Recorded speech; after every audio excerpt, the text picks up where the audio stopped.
politics, sports, movies. You're listening to the Let Me Bend Your Ear podcast. Welcome to the Let Me Bend Your Ear podcast. My name is Frank, and I'm the host of the show, and thank you for listening. If this is your first time listening, thanks for checking the show out. If you're a return listener, thanks for coming back and continuing to listen.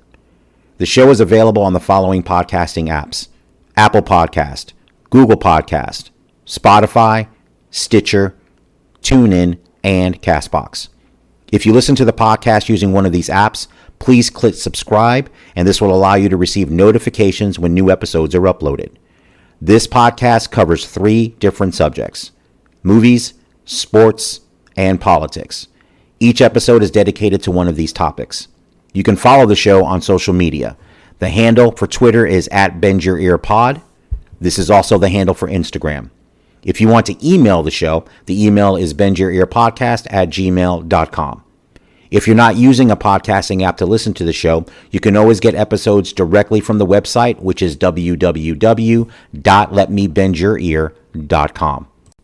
I'm going to do a little something different today for the podcast. I know normally if you hear the intro that I do sports, politics, and movies, and then each episode is dedicated to one of those topics. I'm actually going to kind of bounce around today. I'm going to tackle 3 different things. I'm going to start with my thoughts on the death of Ruth Bader Ginsburg and, unfortunately, the political ramifications of the vacancy that this has created on the Supreme Court. And then I'm going to talk about a book that I read. Actually, I don't do book reviews normally here, but I read an excellent book on the Wright Brothers that I want to share some thoughts on. And then I'm going to wrap up with my thoughts on the release of Tenet. I reviewed the film in the last episode, but I'm going to talk about the box office receipts of the movie and what this means for movie theaters going forward in the short term. So I want to get into the passing of Supreme Court Justice Ruth Bader Ginsburg. Obviously a huge loss for the court and a life lived of activism and a pioneer for women in both the law, the working environment, and everything she contributed in her illustrious legal career. So obviously a sad loss, and she became in her later years a relatively famous justice with people that supported her from young to old. So it's pretty rare on Supreme Court justices to achieve the kind of notoriety she did in the last 10 years or so of her life. So that was pretty impressive, and she's led an impressive life. So I would definitely recommend that you check out her history. Her impact and the way she lived her life is pretty remarkable. So again, condolences to her family. And I wanted to get into the obvious political implications. Unfortunately, along with the sad news of her death always comes right after that, unfortunately, the political ramifications of this. So if you listen to episode 28 of this podcast, I pointed out the hypocrisy of Mitch McConnell regarding the blocking of even hearing the nomination of Merrick Garland. If you recall, President Obama nominated Merrick Garland to replace Justice Scalia, who had passed away in February of 2016. And of course, that was an election year. And Mitch McConnell went into this whole, I guess rant is not the right word, but basically his position on how, since this was an election year and the people should decide by picking the president, and then the next president should decide to pick their nominee so that the people, quote unquote, could have their say in who would be on the Supreme Court. So I won't get too deep into it. To give you the really, really short version, I would recommend you listen to episode 28, because unfortunately we've had this scenario come to fruition. I basically said that it's a bad precedent to set. It's nonsense. A president, regardless of party, is a president for 4 years from beginning to the end, and the president should execute his duties all the way until he is not president anymore. And the fact that the Senate chose to not even hear the nomination, I'm not even saying you hear it and confirm, but you don't even hear it, I think is garbage, and I think sets a bad precedent. So fast forward to today. So of course, Mitch McConnell, quickly after news of Justice Ginsburg's death spread, he immediately, of course, like I said, he would reverse course. So he's, of course, naming a couple of differences between now and what he said 4 years ago.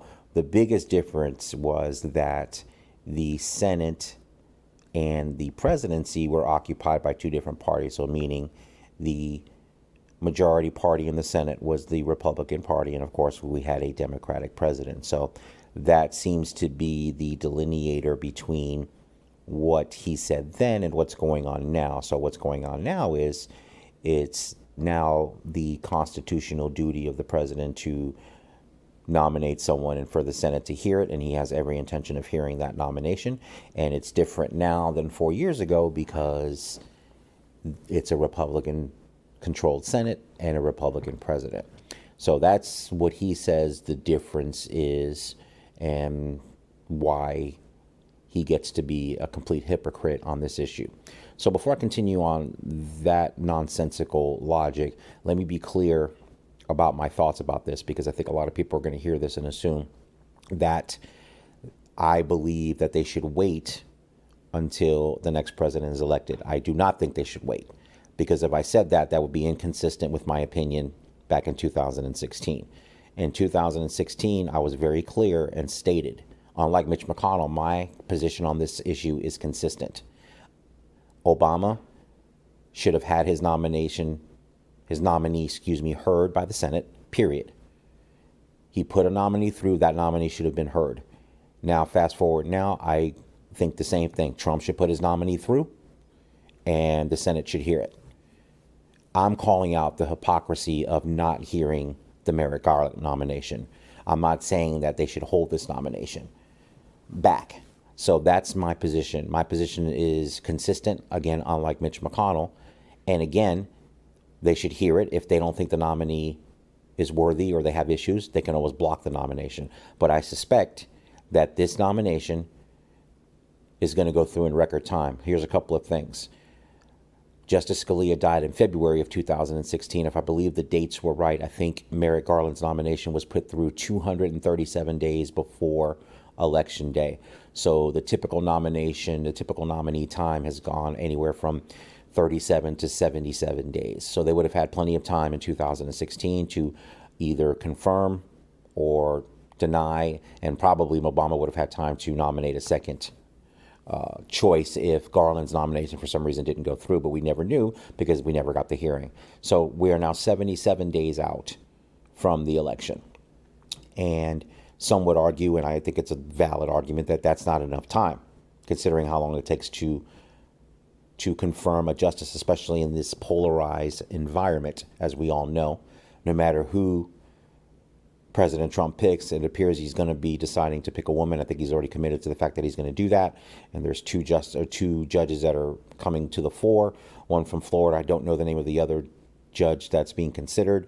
But again, no matter who he ends up tapping, it's going to be a very contentious, very polarized, to no one's surprise, nomination process heading into an election year. But again, that being said, the Constitution says President nominates a Supreme Court justice, Senate hears it, confirms or does not confirm. That process should continue, and I believe it should. Again, this is pointing out the absolute hypocrisy of the terrible precedent that's been set, that's being reinforced. Because what's going to happen, and eventually we're going to get there, as I said before, there's going to be a Republican president and a Democratic Senate at some point. It is going to happen. And then when that happens and a Supreme Court vacancy happens to become available, guess what's going to happen in an election year, if it happens to be in an election year. So the precedent has been set. So what we're going to hear is all these Republicans now, when the sides get flipped, they're going to come up with some rationale on how, oh no, it's the constitutional duty of the Senate to let this nomination sit or not even hear it, blah, blah, blah, because of the precedent set previously. The Democrats are going to pull the same nonsense. So this foolishness is continuing. But again, had Mitch McConnell kept his mouth shut and went through the process in 2016, we wouldn't be sitting here having this conversation now. And to state that it's only different, the only difference is that each party controls one branch of the government, and that's why it's different now than it was then, because Republicans control both the executive and legislative branch, or in this case, the Senate, is bullshit. The argument is ridiculous. It's laughable on its face. But I will give Mitch McConnell credit. He shamelessly says it's okay. Now, I know some other Republicans are, of course, in favor of putting this nomination through, and they've come up with a second argument because of the election coming up that what would be horrible is if there's a 4-4 court, so no deciding vote, and if there's a contested presidential election. Despite all the rhetoric on both sides about this being some kind of contested election, I don't think that's going to happen.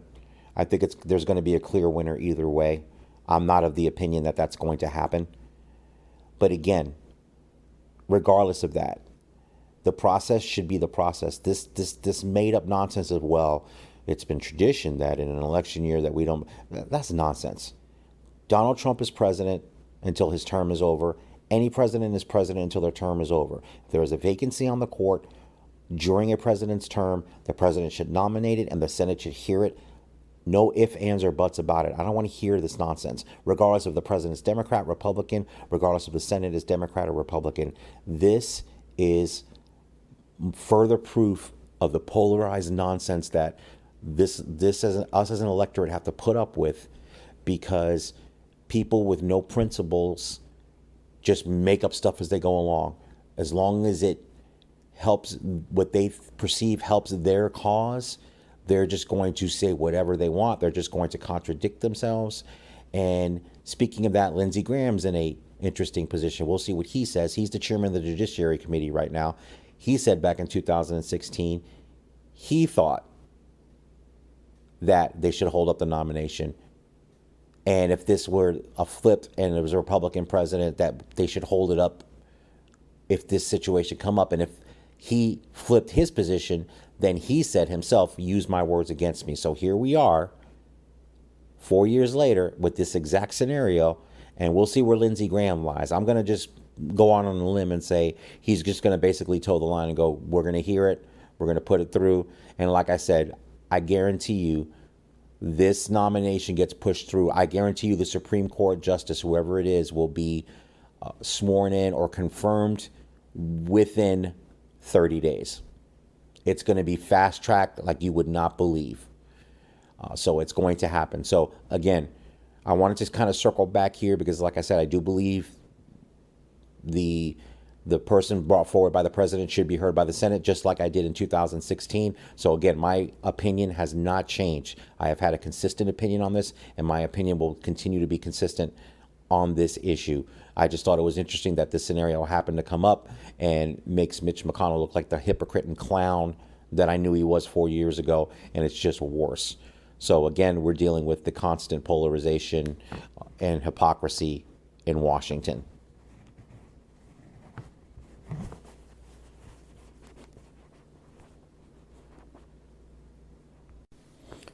I'm going to ask a question to my listeners out there. I think most of you know who the Wright Brothers are, the pioneers of flight. But the question I'm going to ask is, what else do you know about the Wright Brothers other than that? Some people may say they know that some of their flights took place at Kitty Hawk. Some people may even have a deeper knowledge than that. I'm going to be honest with you. Other than those two pieces of information and seeing the cool photographs that were taken from some of their flights, I knew absolutely nothing about the Wright Brothers. And not from school, not from anywhere. So I've had the pleasure of finishing the book by David McColliugh, who, if you're familiar with him, he's a Pulitzer Prize winning author. He also wrote the comprehensive biography on Harry Truman, which I read probably 20 years ago. Fabulous, fabulous biography on Truman. So he wrote a book about the Wright brothers. So I was very happy and excited to read it, and just finished it and not disappointed at all. I highly recommend the book if you want to learn more about the Wright brothers. I just want to go over some highlights in the book. So the Wright brothers were from Dayton, Ohio. Their father was a bishop. They also had a sister who was very devoted to them. Their profession was actually fixing and building bicycles. So in the late 1800s, they were doing that. They had a successful business in Dayton, and Orville and Wilbur started to get very interested in aviation and flying. And as you read the book, it's fascinating. It's basically two Midwestern guys that just were tenacious, very smart. And there's a theme in the book which I think is very interesting and very consistent with a lot of people that achieve, is they were constantly underestimated. I'll get into more of that in a moment. But the brothers noticed that some books on aviation that they read, and kind of seeing the people that did it before them and where they were not successful, the Wright brothers kind of looked at that, saw what worked, saw what didn't work, but they had a very simple premise. They wanted to simulate how a bird flies, and that kind of action and that kind of thought into manned flight. And you would think that's a very simple and simplistic process, and I think that's why a lot of times they were underestimated, because I think people will go like, well, yeah, of course you want to try to fly like a bird, but you can't really do that. And the Wright brothers kind of set that path and didn't deviate from it, and were able to, through the sheer will of their hard work and not giving up, able to kind of propel themselves into an area where they were starting to fly on their own. Both brothers flew planes that they built, each flight lasting longer and longer. But as the book progresses, you see a couple of themes, as I stated earlier. The American government actually didn't take them very seriously. Washington, D.C. kind of poo-pooed what they were doing and kind of really didn't go after them early on in the process. The Wright brothers were hopefully maybe getting interested in getting a government contract from the United States. The United States really was not that interested. The brothers actually ended up going to Paris, where there was a kind of booming, not business, but at least the study of aviation and manned flight. And there were some other people that were doing it as well. And as the book talks about, they become celebrities in Europe before actually they become celebrities in the United States. But some of the themes in the book that I really, really enjoyed is, like I said, the closeness between both brothers and their sister, who was devoted to them as well. Their father, like I said, was a religious man. You could see that Midwestern kind of work ethic that they had. They outworked people. They were, the thing that I loved, and this is the thing that I love with people that achieve a lot, and always actually resonates with me personally as a reader or someone that's consuming a story, is their humility was something that I really admire. They just put their nose to the grindstone and worked, and they were very humble about it. Not to say that when other people kind of poo-pooed them that they didn't take it personally, or not to say they didn't have an ego at all, because I think when you're doing something like this, you always kind of you have to have somewhat of an ego or a confidence in yourself, and a belief in what you're doing. So I think it was a confidence in what they were doing, the fact that they would work and work and work until they got it right, but they never tried to take credit for things. Now, what they did do is they would defend the things that they invented. Unfortunately, later on, after they became famous, in their later years, they had to defend a lot of lawsuits, or they had to sue people that were trying to copy what they were doing for a profit. So that part of it they found unpleasant. The other unpleasant list they found was the use of aviation in both World War I and then subsequently World War II. The brothers were not weren't thrilled that their invention or their innovation was used in the destruction and the cause the deaths of other people. So obviously that's something that they had to kind of work through. It wasn't their fault, but obviously they weren't thrilled that that was happening. But again, their humility is what really struck me, and what I really connected to in the book, because they would just go out there, they would fly their planes. If there was one person watching or 1,000 people watching, they were just very straightforward gentlemen that would just do their job and loved flying and were passionate about it. And like I said, they were confident, but they weren't arrogant. And everything they did was humility. When somebody else achieved something, they gave them credit and were complimentary and were never looking over their shoulder or belittling anybody else that was trying to do what they were doing at the same time. So that humility from those brothers, like I said, really resonated with me as I read the story. It's a quick read. The book is about 400 pages, not a heavy read at all. Really, really good. You see, just like I said, it was great to learn something about historical figures that everybody knows who the Wright brothers are. But I think most people don't really know their story.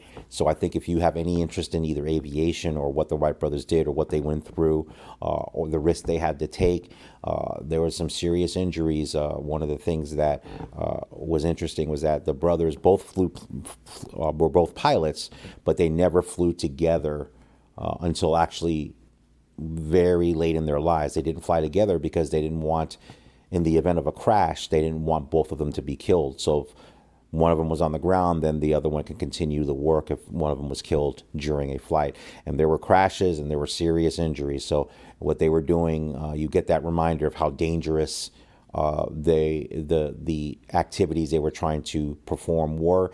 And you also get a lot of like I said, the kind of the doubting, the snickering, what are these fools trying to do? There's no way that we're going to be able to fly. That's the area for birds. There's no such thing as us being able to fly. So the skepticism and the dismissiveness of first the United States, but then of course everybody came around when they saw what they were doing. And the other thing I loved about this book too, I'm a person. I'm normally, I am a film buff, but I am fascinated by two things: very old films, silent films, films that document things. It's just a fascinating thing to know that we can get a window into the past. I wish that we would have had film 300 years ago, 400 years ago. Could you imagine of some of the things that were documented that we only know from reading? But, late 1800s, early 1900s, there were some beautiful photographs in the book. So seeing, Orville or Wilbur flying in a plane and seeing some of the aerial footage and photos, and some of the photographs of their planes were interesting. And then there was a couple of, very interesting postscripts to it. Things like Neil Armstrong, when he walked on the moon, he had a piece of the wing that was used on one of the Wright brothers' planes. When Charles Lindbergh completed his transatlantic flight, he paid his respects going to Dayton and visiting the Wright brothers' grave when one of the brothers had passed away. So visiting him and paying his respects to the pioneers of aviation. So kind of things like that. So I do highly recommend this book. Like I said, it's a quick read. It's a few hundred pages.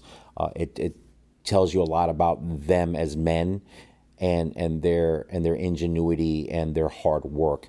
And it's like that classic, American story of if you work hard and you're honest and you're humble, you can achieve monumental things. So again, if it's something you're interested in, I would highly recommend The Wright Brothers by David McColliugh.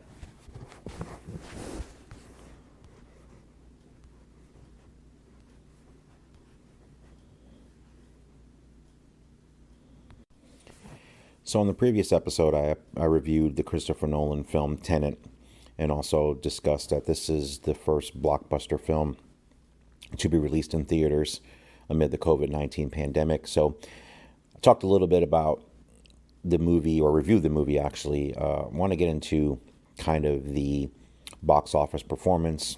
Before I do that though, I just want to get into my personal experience going to the theater. I was there by myself with, ended up being 3 other people, not with me, but another group of people. I saw it on a Friday night, And I went to an AMC theater, and it was, obviously they have measures in place. You were required to wear a mask. My concession order I placed on their app and then picked it up at the theater.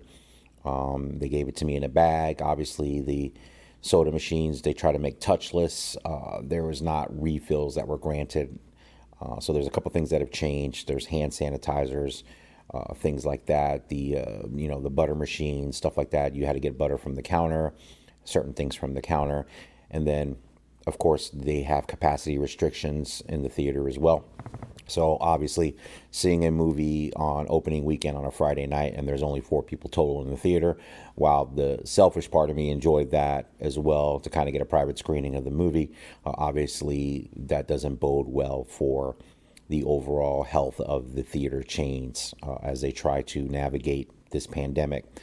So in looking at the box office receipts, there's been a couple of issues. One, there was kind of, I guess, a mini controversy regarding Warner Brothers not releasing box office updates. I guess apparently under normal situations, executives from all the studios get all the box office from all the other movies that have opened in a particular week, a lot of times by the hour. And I guess that Warner Brothers, the distributor for Tenet, was not doing that, which was aggravating to the other studios, because obviously everyone's looking to Tenet to see what the performance is going to be, to kind of dictate what the appetite is for people to return to theaters in a degree that would be helpful to the theaters who have effectively been shut down. So in looking at some updates in the last couple of hours, it looks like worldwide Tenet has made about $250 million. So now the budget of Tenet, I think, is approximately 200. So if you do the kind of voodoo Hollywood math, the pretty much stated objective of any film is to make double what its budget is before they say it hits a profit. So if a movie costs $30 million, when you add all the advertising and things that go behind it, you need to be hitting $60 million or above on a $30 million budgeted film to start making a profit. So in this case, they're not anywhere near profit yet. And I guess the gross domestically is 4.7 million. So of course, obviously, for a movie that's been out a couple of weeks, that's not good at all. So I think as a result of the poor box office for Tenet, you've already seen the decision made that Wonder Woman 1984 is going to get moved back yet again, or it has been moved back to Christmas. And I think there is a movie with Gerard Butler, disaster movie, Greenland, I think it's called, that's getting pushed back as well. So not great news. As I stated in my review, or even when I talked about COVID a few episodes back, obviously I'm a huge proponent of movies in theaters and want to be able to get back to the theater regularly to see big budgeted movies, or any movie for that matter. Unfortunately, I think the poor performance of Tenet is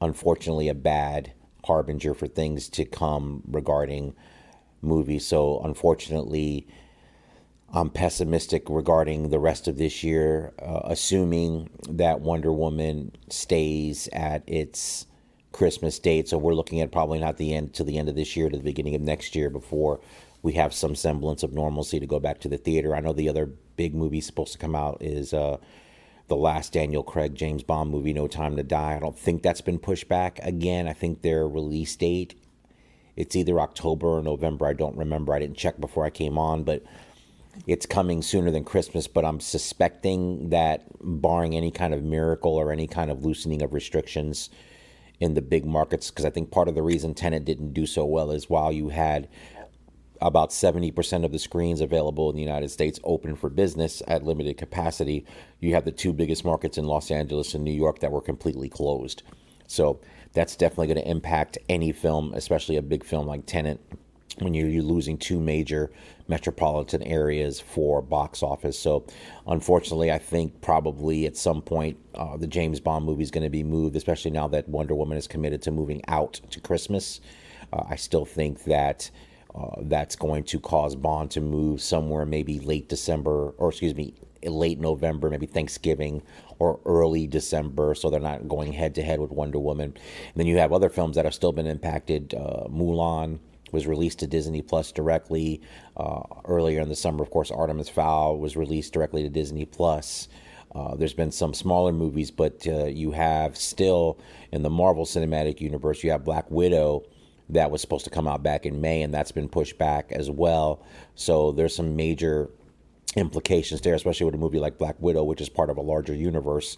How does that domino effect kind of go down the line with the next phase of the Marvel Cinematic Universe? So again, movies continue to be pushed back. Unfortunately, the experiment of getting Tenet out there doesn't seem to have made a huge impact on getting people back to the theater. So obviously, at this point, at least, based on the data you have now, I think people are still at a point where they're very uncomfortable going to a theater to see a movie, even with the restrictions in place, the capacity, the cleaning measures that I think AMC and I'm sure any other theater are trying to make, because obviously this pandemic is gotten to the point where there was serious thought about AMC completely closing its doors. So and these movie theater chains basically are unable to perform any kind of business whatsoever. So again, it's unfortunate to hear that, but hopefully as we navigate this pandemic, hopefully we can get some kind of positive news within the next couple of months, and hopefully my hope would be, if things work out great, that there will be no necessity to push back movies anymore. Hopefully Christmas will be where things will start to pick back up. So again, if you just push that out to its natural course, which has kind of been my thought in general about this pandemic anyway. I always thought, even early on, once the lockdowns happened in mid-March, my thoughts within the first couple of months was, I think that for all intents and purposes, 2020 was going to be a wash, in the sense that there's not going to be any kind of full-blown return to normalcy until the beginning of 2021. And I think that's kind of played itself out, not completely, because obviously you see the return of sports, football and hockey and basketball and baseball have returned in some kind of different way, playing to a lot of empty stadiums. In the NBA's case, playing in a bubble. Also, the NHL is playing in a bubble in Edmonton as well. So there's been some kind of return to normalcy, and then you have some of the sports conferences, college football, SEC, the Big 12 was full bore ongoing. The Big 10 and Pac-12 were not, but the Big 10 is reverse course, and they're going to start playing the end of October. So I would suspect at some point that the Pac-12 will follow suit. Don't know. That's in the western states where they have a lot of more strict lockdowns. But the nation, I think, is trying to come to grips with when is the right time to kind of return to normal and balance that with the risk of the transmission of COVID and what that means. So that's a conversation for another show. But for this point, for the movie theaters, it's as a movie fan, I'm sad that the situation with Tenet didn't work. Even though my movie review of Tenet was qualified, I thought there were some good things about it, but I had some issues with it. I definitely, truly hope that Tenet would be the catalyst to get people comfortable with going back to the theater, so we can get the theaters back in business, people get their jobs, and hopefully kind of get that cycle back where there'd be some sense of normalcy. But it seems pretty obvious, based on what we've seen in the last 3 weeks, that the majority of people are just not ready to do that yet. So hopefully that situation will change in the coming weeks, or in the next couple of months at the latest.